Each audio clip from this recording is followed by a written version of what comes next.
21. 21. I wish you could say it as good as 21 Savage. 21. 21 local government councilmen's wives. No, so we don't even know because some of them have two wives. What I can, however, tell you for free is that I am Salim Mohammed for the Fizzy Kage on the Fizzy Skit, back again on this episode to bring you a topic that is somewhat unscripted but definitely to get you lifted. The podcast where we talk about do better, be better narrative. First off, I want to say thank you to everyone who has subscribed to the YouTube channel, to the Instagram, to the TikTok, Spotify, everywhere. God bless you. We've reached like 200 on YouTube already, organically, and I want to say thank you. It's just been, I'm grateful. On this episode, we'll be talking about something that is really, I don't know, it's like every day Nigeria is more and more skits. But we'll talk about this one. This one was inspired by Esther. Let's have a listen before we get into the nitty-gritty of the episode.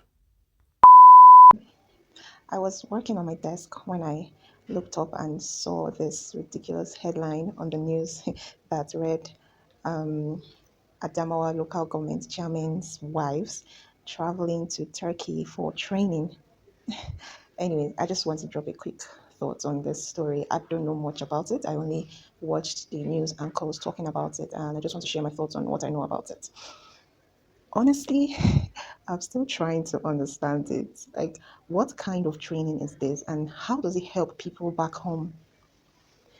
If it's about governance, shouldn't the actual local government staff or officials be the ones getting trained? Like, are they not supposed to be the ones to be getting this training?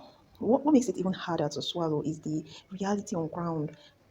We're hearing of what do you call these people, retirees still waiting for their gratuities, workers struggling with unpaid benefits, and communities that lack even the basics like good roads, healthcare, and schools. So when money is spent flying chairmen's wives abroad, it really feels like the priority is upside down.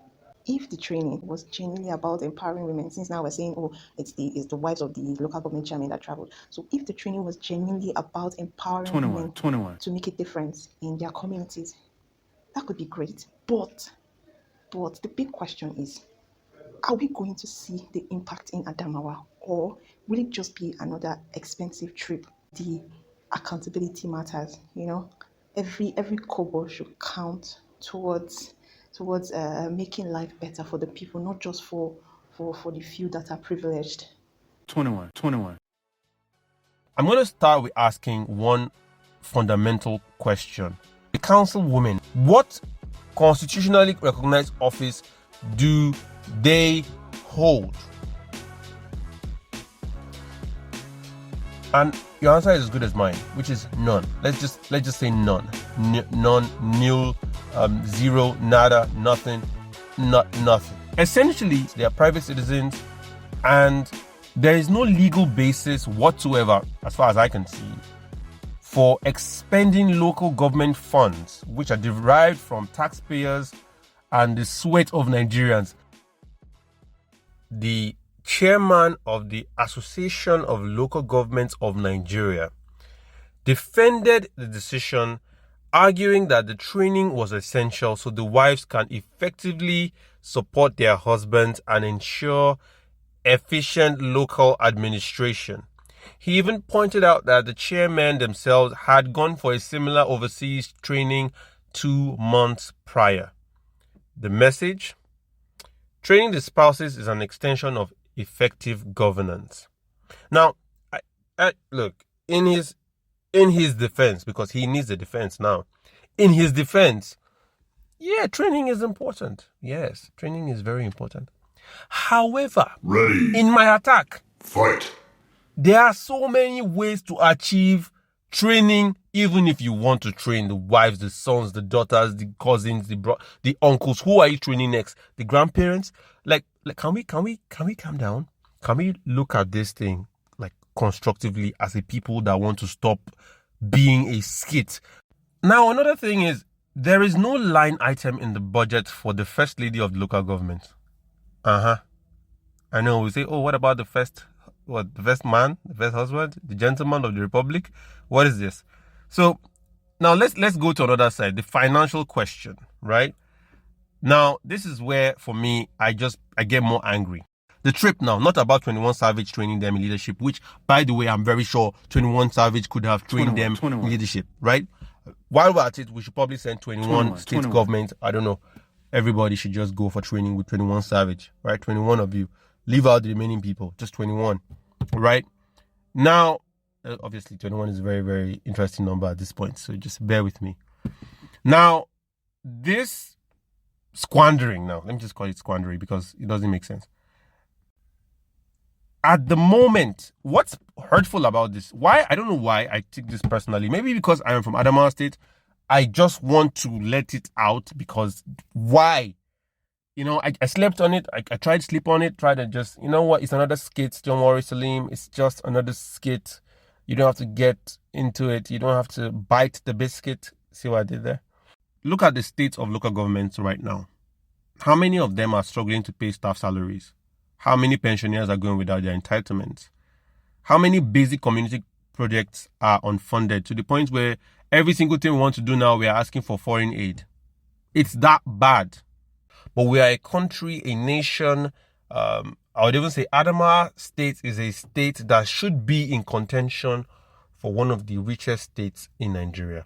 We might argue and say, well, this other state has this lithium, this one has cobalt, this one has gold, this one has frankincense, this one has turmeric.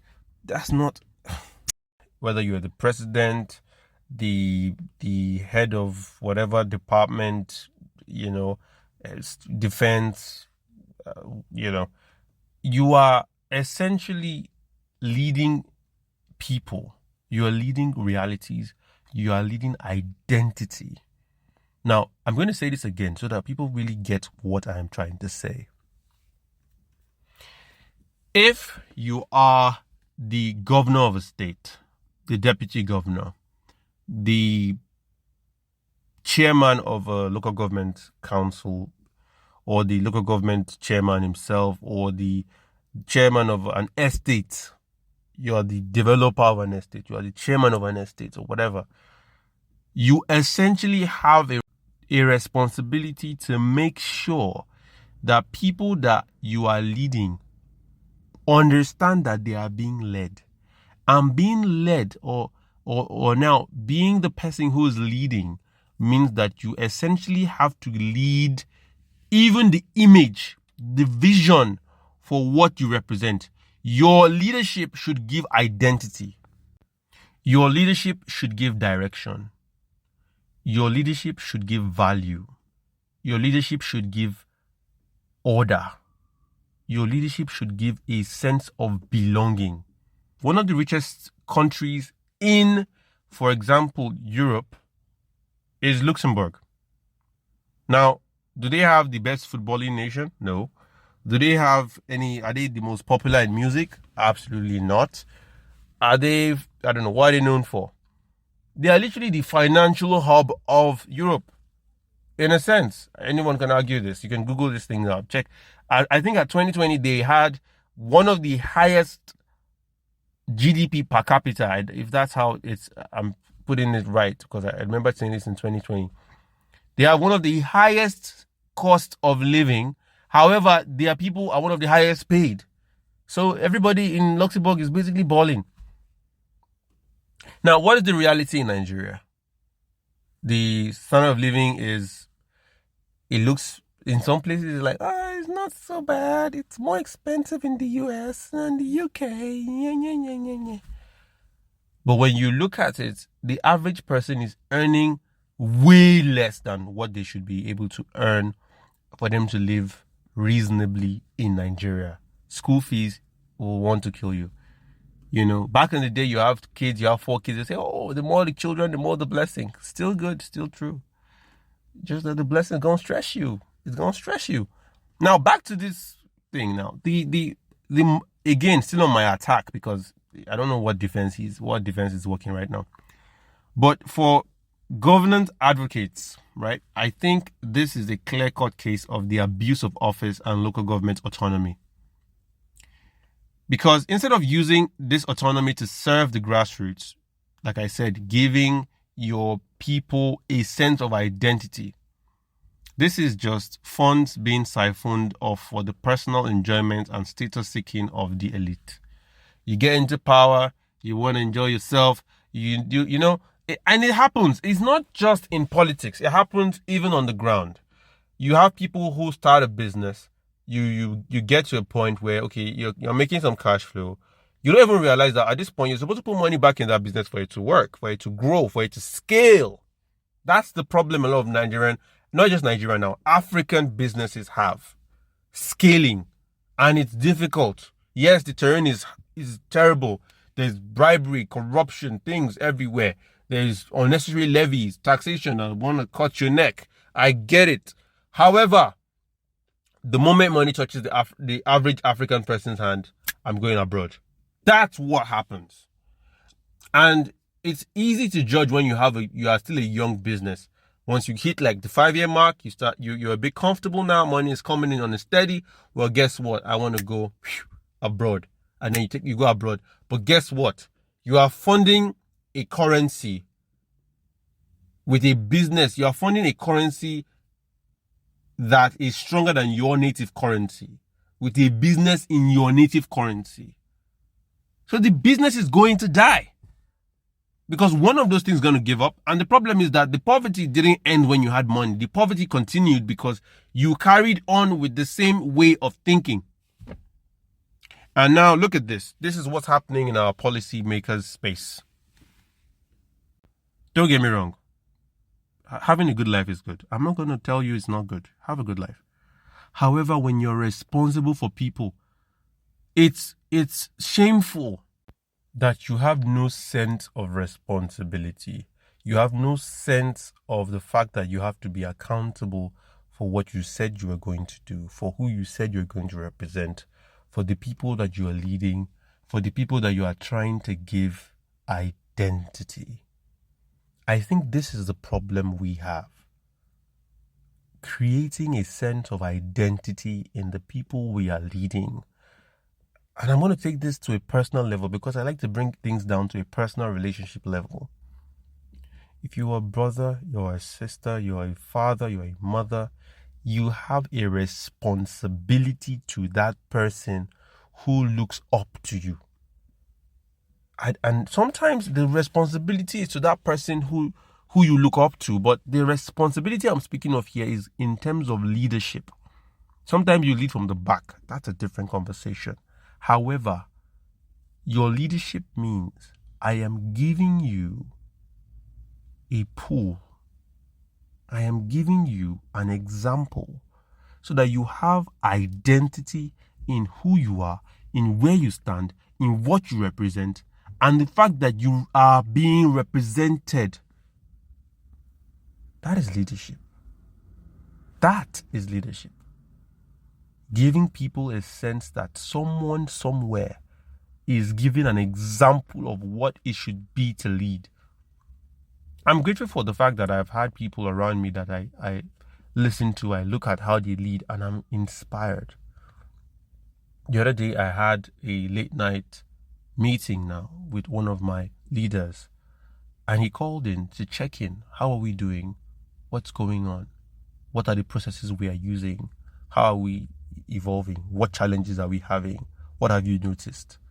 Let's discuss. And it's to bring everyone into knowing of this is where we're going, guys.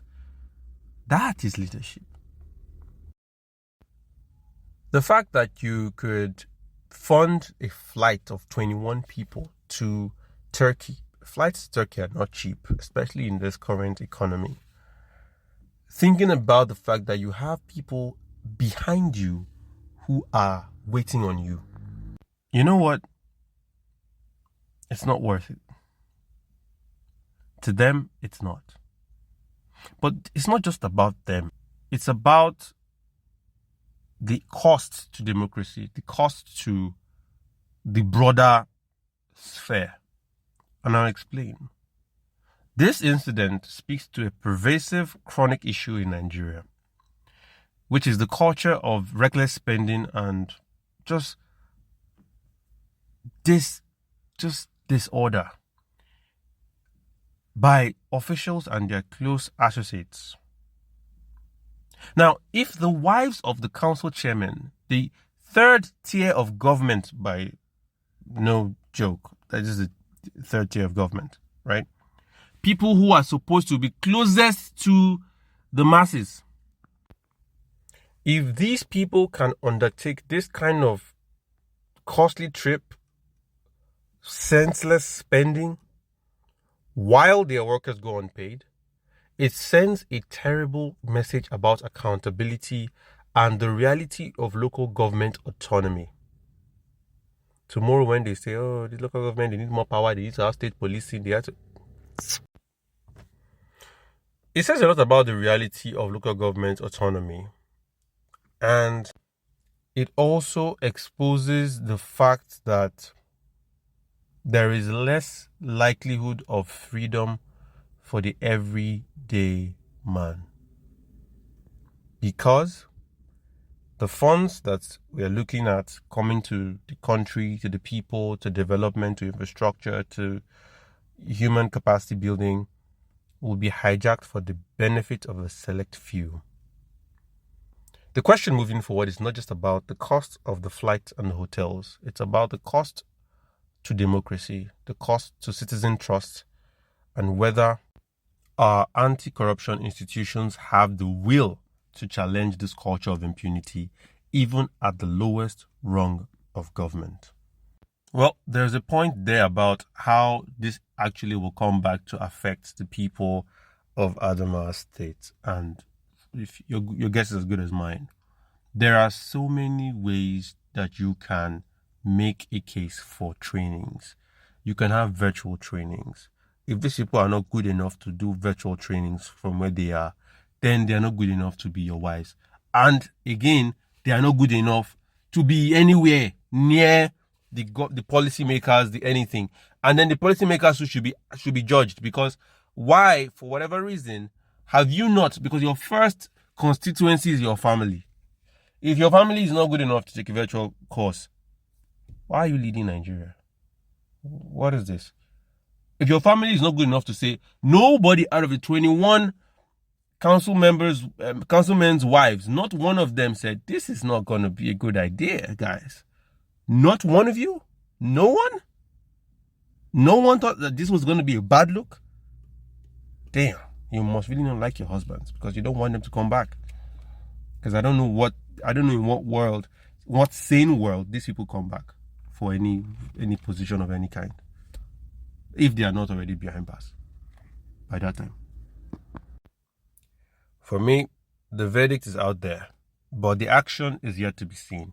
If the local government chairmen or their spouses can hijack funds made for basic amenities and spend them on luxury overseas trips, then the battle for grassroots autonomy is already lost. And this is a big problem. And it's bigger than the financial scandal. It's a direct betrayal of the people that they swore to serve. Well, I am Salim Mohammed for the Fizzy. I would love to hear from you. What action do you think the EFCC should take? Is this the most blatant case of wasteful spending you've seen this year? Well, drop your comments wherever you get your podcast. You can find me on social media as The Fizzy Speaks. Yes. Till next time, keep your focus sharp, your resolve strong, and remember, accountability is the best jutsu. Till next time. Tschüss. Bye. Peace.